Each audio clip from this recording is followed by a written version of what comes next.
حضرت رابعہ بصری عورت ہیں مگر عمل میں بڑے بڑے مردوں کو پیچھے چھوڑ گئے. شادی شدہ تھی، ہر رات غسل کرتی، کپڑے بدلتی، بن سور کر خامد کے کمرے میں جاتی اور جا کر کہتی میرے شوہر نامدار، میرے سرطان، میرے لیے کوئی حکم ہے؟ کوئی حکم ہوتا تو پورا کرتی، نہیں تو کہتی پھر مجھے اجازت ہے میں مصلی پہ چلی جاؤں. پھر ساری رات رابعہ ہوتی اور رب کا خدا ہوتی اور رو رو کر عرض کرتی وجود ایک دیا ہے اور مالک دو کر دیے. اب اس کی مانو تو تیری رہتی ہے، تیری مانو تو اس کی رہتی ہے، بتا میں کیا کروں. امام الانبیاء کے غلام و خامد نے جب دیکھا کہ اس کے من پر کسی اور پر آج ہے، اس نے کہا جاؤ میں نے تجھے آزاد کر دی. پھر ساری ساری رات رابعہ مصلی پر رویا کرتی تھی. حسن بصری آ گئے، حسن بصری جیسا ولی، کہا رابعہ، اس نے چھوڑ دیا، مجھ سے شادی کر لے، ہے کالے رنگ کی. حسن بصری رب کا ولی اور 7 سلطان الفقراء ہے پوری دنیا میں، اور حسن بصری دوسرے سلطان الفقراء ہیں. عیسائی وال میں حضرت قبلہ حافظ ظہور احمد صاحب جلسہ کروا رہے ہیں نا 10 مارچ کو، وہاں میں یہ تفصیل بتاؤں گا سلطان الفقراء کون ہوتے ہیں. وہاں عرس ہو رہا ہے ڈاکٹر نور محمد سروری قادری رحمۃ اللہ علیہ. امام الانبیاء کے غلاموں یہ حضرت حسن بصری آ گئے، کہا رابعہ، اس نے چھوڑ دیا، مجھ سے شادی کر لے. حضرت رابعہ فرمانے لگی حسن ایک کام کر دو تو کر لیتی ہوں، شرط پوری کر دو،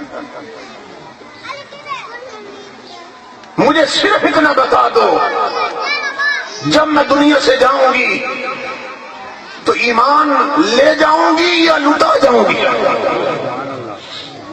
حسن بصری نے فرمایا یہ میں تو نہیں بچا سکتا، نہ بتا سکتا ہوں نہ بچا سکتا. فرمایا چلو اگلی بات پوری کر دو، میں شادی کر لیتی ہوں تیرے ساتھ. جب پل صراط سے گزریں گے تو میں پار چلی جاؤں گی یا گر جاؤں گی. فرمایا یہ بھی میرے بس میں نہیں، یہ میں نہیں بتا سکتا. رابعہ کہنے لگی چلی تیسری بات بتا دیں، جب نام اعمال دیے جائیں گے تو دائیں ہاتھ میں مجھے ملے گا یا بائیں ہاتھ میں؟ فرمایا یہ بھی نہیں بتا سکتا.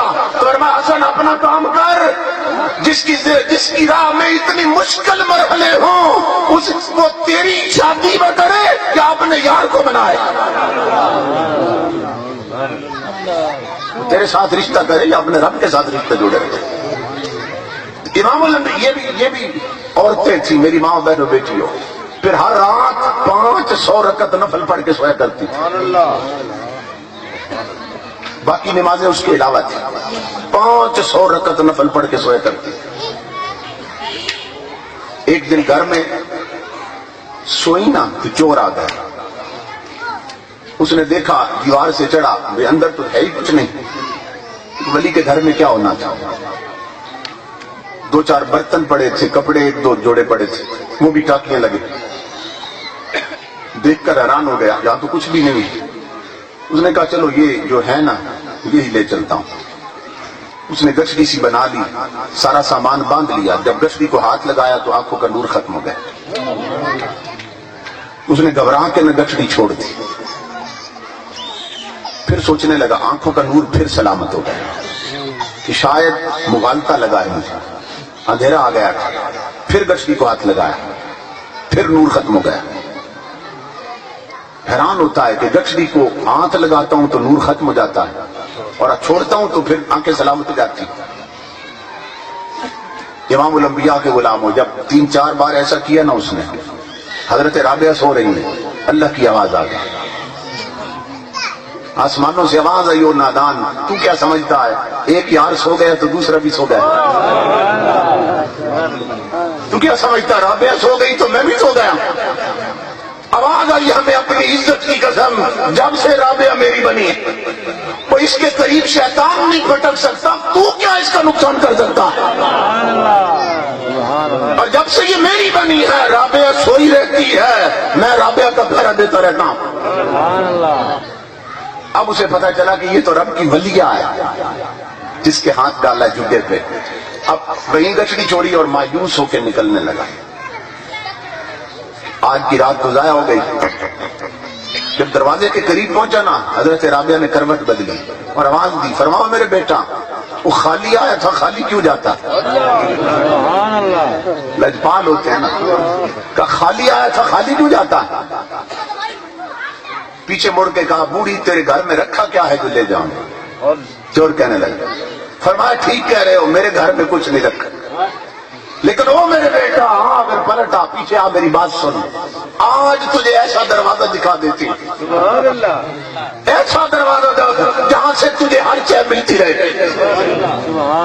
میرے گھر میں تو کچھ نہیں. وہ سمجھا شاید کسی امیر کا دروازہ بتائیں گی, گھر بتائیں. پلٹ آیا. حضرت رابعہ نے فرمایا میری بات مانو گے؟ اس نے کہا مان کی تو پلٹا ہوں. کہا ایسا کرو, میرا زندگی بھر کا تجربہ ہے کہ اگر اس لمحے یہ جو رات کا پچھلا پہر ہے 2 رکعت نفل پڑھ کے چوری کی جائے نا, ہر شے مل جاتی. اس نے کہا تیری بات یہ بھی مان لیتا ہوں کہ تیرا چہرہ جھوٹوں والا نہیں لگتا, چہرے کی چمک بتا رہی ہے, تو ٹھیک کہہ رہی ہے. کرا وضو. آپ نے فرمایا یہ لوٹا اپنے لیے بھرا تھا کہ جب آنکھ کھلے گی تو تہجد کے لیے وضو کروں. اب کر وضو. رابعہ بصری نے چور کو وضو کرایا.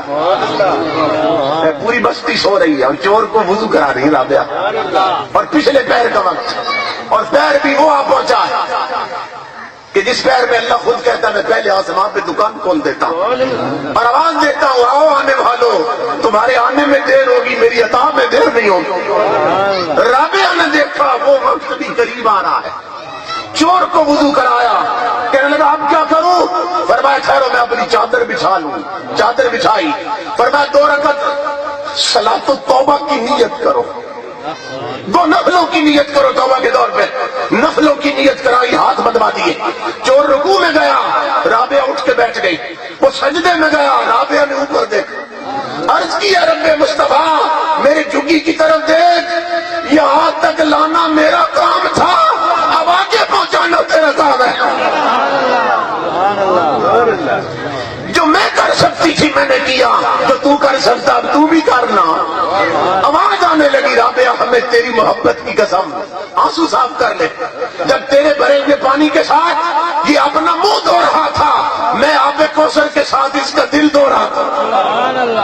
اور جب تو نے چہرہ پھیرا تھا نا اس کا قبلے کی طرف, میں نے دل پھیر کے اپنی طرف کر دیا تھا. اور رابعہ خوش ہو جا, یہ آنے والا تیرے گھر میں آنے سے پہلے چور تھا, اٹھنے سے پہلے ولی بنا دوں گا.